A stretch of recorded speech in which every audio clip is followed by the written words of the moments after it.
건강한 교회, 강력한 교회 시리즈로 해서 오늘 또 거룩한 임재가 충만한 교회가 건강한 교회고 또 강력한 교회가 된다 하는 말씀을 전하고자 합니다. 거룩한 임재가 충만한 교회. 예배를 드리는 그런 모양이나 형식이 시대별로 많이 달라졌습니다. 다 똑같은 형식으로 드리지는 않습니다. 최근에 와서도 육성으로 드리던 마이크가 없이 그렇게 예배하던 시대가 있었고, 그리고 마이크가 등장하면서 좀 더 많은 규모의 성도들이 모여서 예배할 수 있는 그런 시대가 되었습니다. 그리고 나서는 또 영상이 등장하기 시작했습니다. 영상으로 스크린으로 보면서 거기다가 이제 화려한 조명까지 더해져서 지금은 또 우리가 할 수 있는 모든 것들을 다 동원해서 그렇게 예배에 사용하고 있습니다. 또 최근에는 무대 뒷면을 다 LED로 해서 때때마다 원하는 대로 다 바꿔가면서 그렇게 분위기를 맞춰서 설교하고 찬양하고 그렇게 하고 있는 시대가 되었습니다. 미국에서, 호주에서 이렇게 또 교회적으로 앞서가는, 문화적으로 앞서가는 그런 나라의 모습들을 보면 우리 정서와는 살짝 안 맞는 그런 것들이 또 많이 있습니다.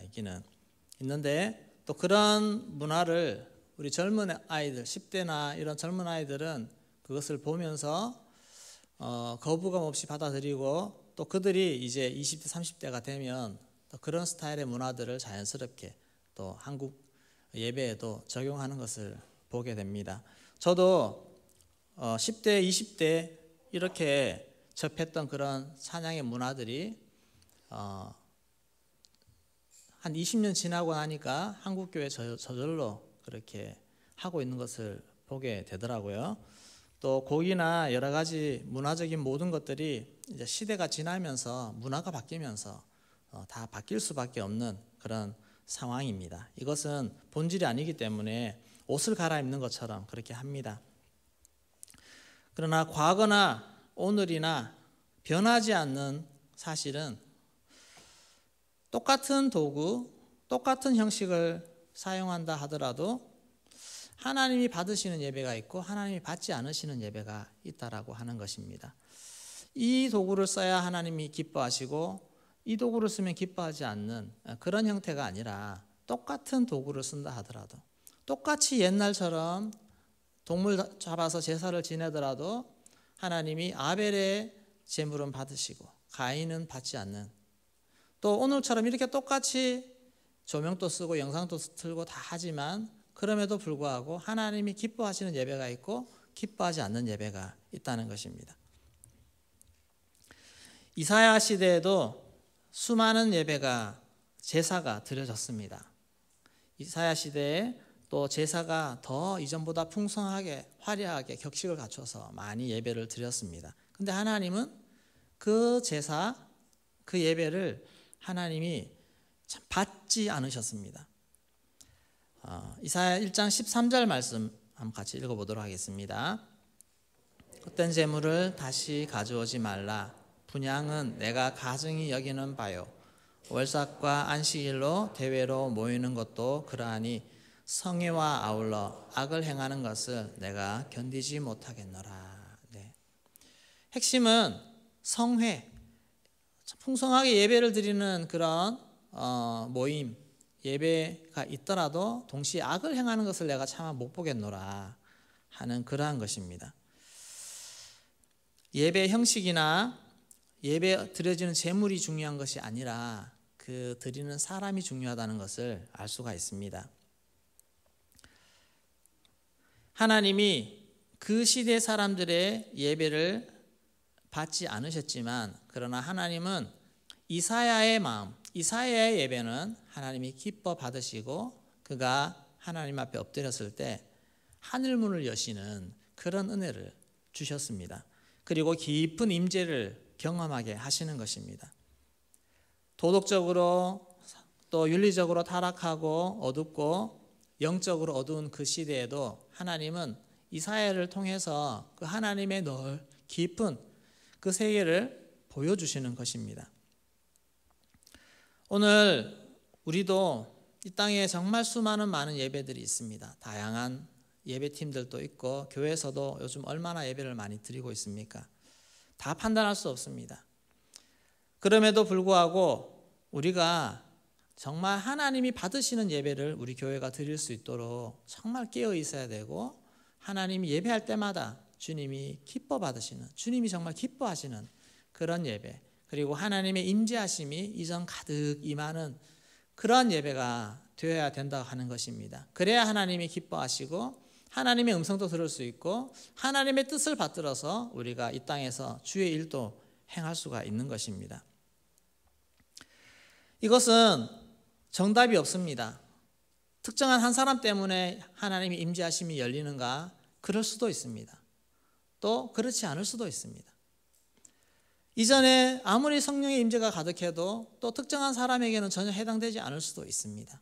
그래서 제가 이런저런 규칙과 정답을 얘기하는 것이 아니라 오늘 지금 드려지는 우리 이 예배가 과연 하나님의 임재하심이 있는가? 얼마나 많은 분들이 그 임재하심 앞에서 오늘도 예배하고 있는가 하는 이런 부분입니다. 임재를 경험한 예배자가 많을수록 그 예배는 하나님의 임재로 충만할 가능성이 훨씬 많습니다. 여기에 정말 성숙한 예배자들이 하나님의 은혜를 구하며 앉아 있을 때 하나님이 당연히 기뻐하시며 은혜를 부어 주시겠죠. 그렇게 하나님의 임재가 강한 곳에서는 성도들에게 있어서 어떤 심령의 변화가 일어날 수밖에 없습니다. 다윗이 사울을 피해서 사무엘 있는 곳으로 도망갔을 때 사울은 그 다윗을 잡기 위해서 전령을 보냈습니다. 근데 그 전령들이 사무엘이 있는 곳에 도착하자마자 그들이 하나님의 영에 사로잡히게 됩니다. 그리고 막 예언을 합니다. 자기가 여기 다윗을 잡으러 왔는데 내가 왜 이러고 있지? 그렇게 하는 것입니다. 그러기를 사울이 3번을 보냈습니다. 그리고 나서 똑같은 일이 벌어집니다. 그리고 본인도 직접 찾아가서 갔더니 본인도 성령에 붙잡혀서 예언을 하면서 그렇게 하는 것을 보게 됩니다. 이것이 라마나요시입니다. 거기에 이 사무엘이라고 하는 존재가 정말 하나님의 강력한 임재하심을 누리고 그 영역이 거기서 훈련받는 선지자들과 또 심지어 적대적인 세력까지 그곳에 왔을 때 성령에 사로잡히게 만드는 그 놀라운 역사들이 일어났다고 하는 것입니다.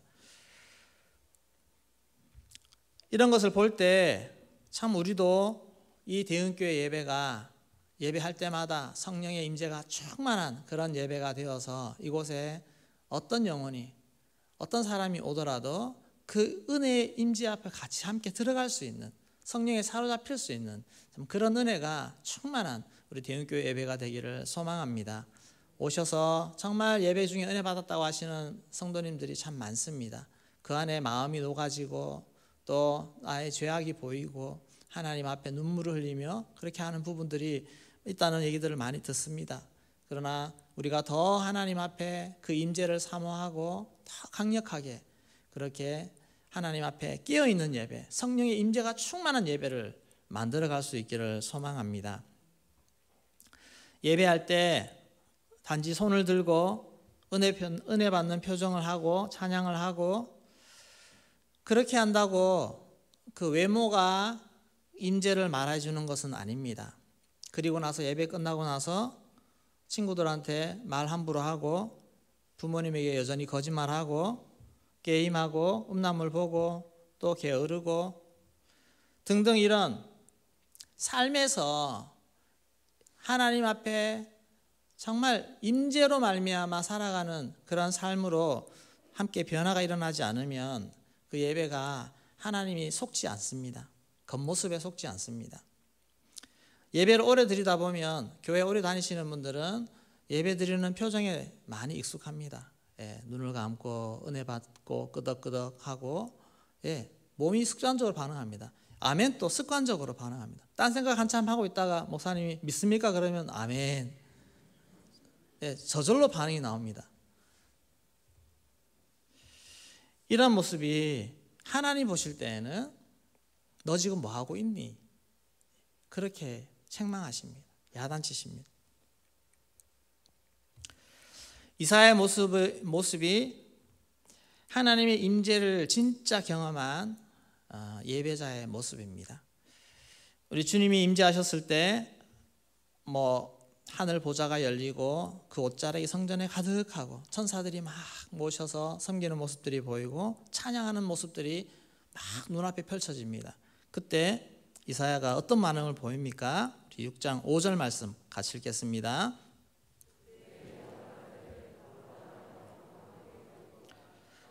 입술이 부정한 사람이요 나는 입술이 부정한 백성 중에 거주하면서 만군의 와이신 왕을 배웠음이로다 하였더라. 화로다 나여 망하게 되었도다. 화로다 나여 망하게 되었도다. 우리가 하나님이 기뻐하시지 않는 그런 삶의 모습, 죄의 모습이 내 안에 있을 때 하나님의 강력한 임재는 우리를 더 불편하게 만듭니다. 하나님의 임재는 불편해야 정상입니다. 죄가 찔려야 정상입니다. 내가 이 모습 하나님 안 기뻐하시는데. 목사님이 어느 날 모 집사님에게 카톡이 와가지고 집사님 시간 나면 오늘 저녁에 좀 봅시다. 그러면 성도님들이 와 우리 목사님이 날 부르셨어 하면서 좋아하시는 성도님들이 몇 분일까요? 내가 뭐 잘못했나? 그런 마음 안 듭니까? 우리가 진짜 정말 떳떳하게 하나님 앞에 아무 흠 없이 아무 잘못 없이 이렇게 있을 때에는 주님이 오신다고 하면 우리 얼마든지 환영하지 않습니까? 주님 예수님이 바로 지금 이 자리에 오신다. 할렐루야 어서 오세요.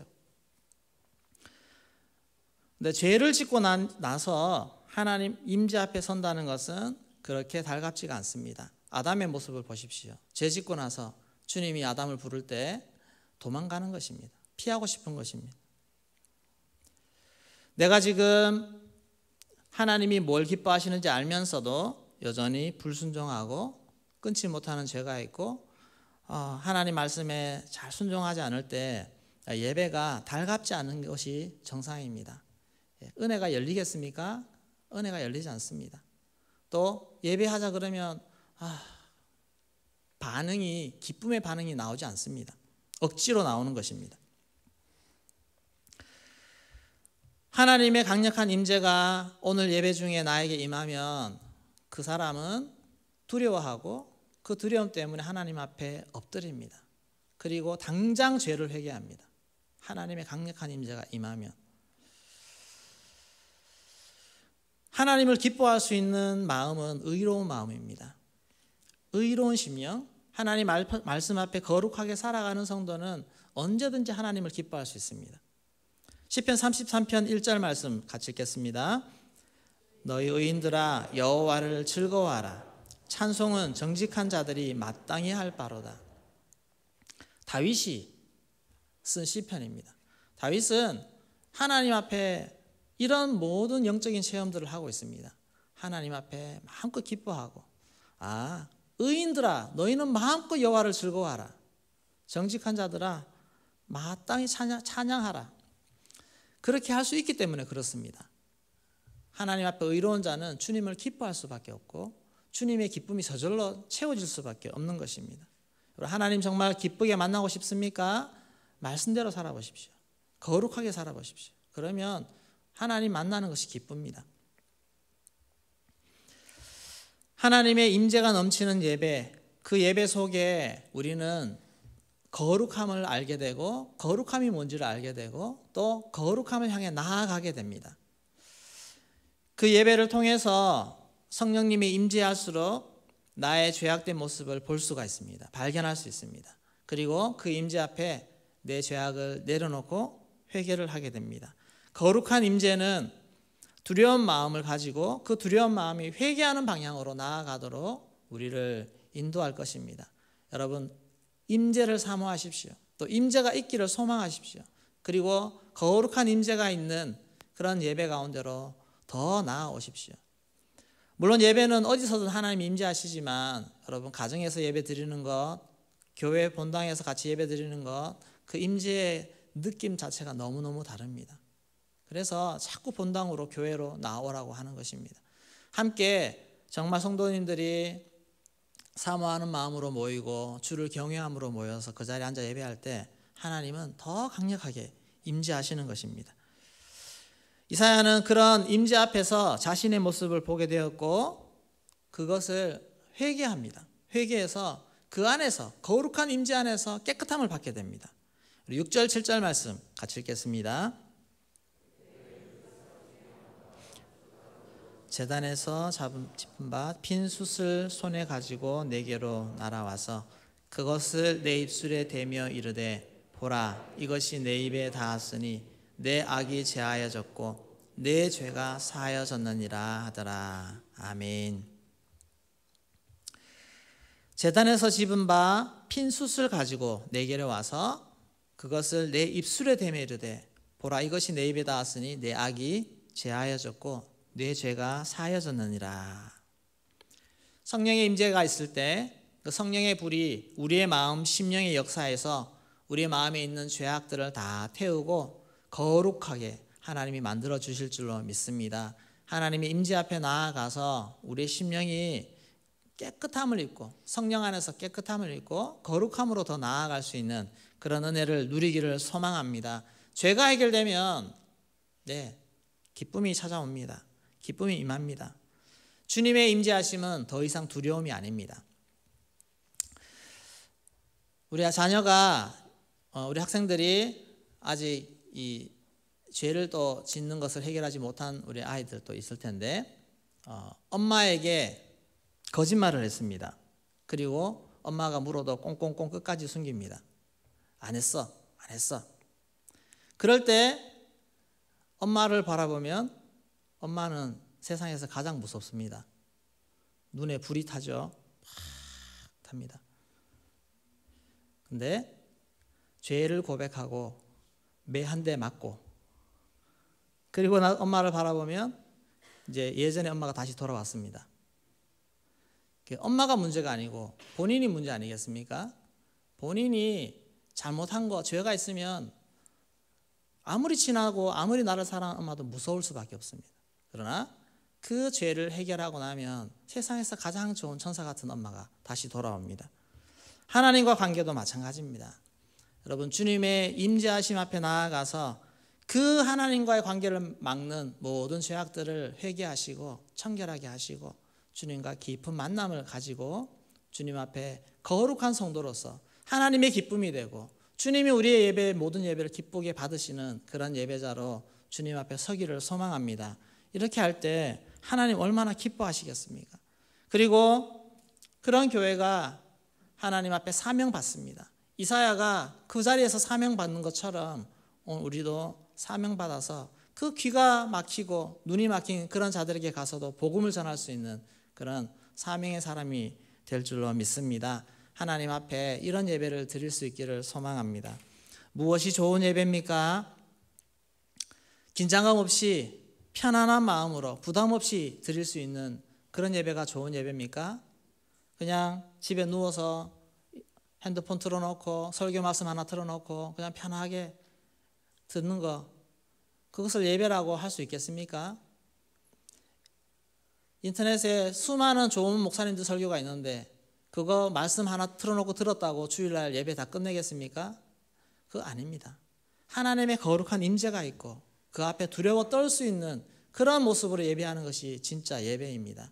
우리 대형교회 예배가 이런 온라인 시대, 코로나 이후 시대에 더더욱 하나님 앞에 임재 앞으로 나아갈 수 있는 그런 예배가 되기를 소망합니다. 하나님 임재 앞에 서서 하나님의 거룩한 말씀이, 거룩함이 우리를 심령을 새롭게 하고 우리가 더 거룩함으로 설 수 있는 그런 예배로 나아가기를 소망합니다. 좀 불편해도 괜찮습니다. 또 내 죄가 좀 강단을 통해서 내 죄가 좀 드러나고 내 심령이 좀 불편해도 그게 진짜 예배 아닙니까? 내 모습을 볼 수 있게 만드는 거. 하나님을 더 사명 붙잡고 헌신하게 만드는 거. 그게 살아있는 예배인 줄로 믿습니다. 오늘 하나님 앞에서 이런 멋진 예배를 만들어갈 수 있는 우리 대형교회 모든 성도님들 되시기를 주의 이름으로 축원합니다.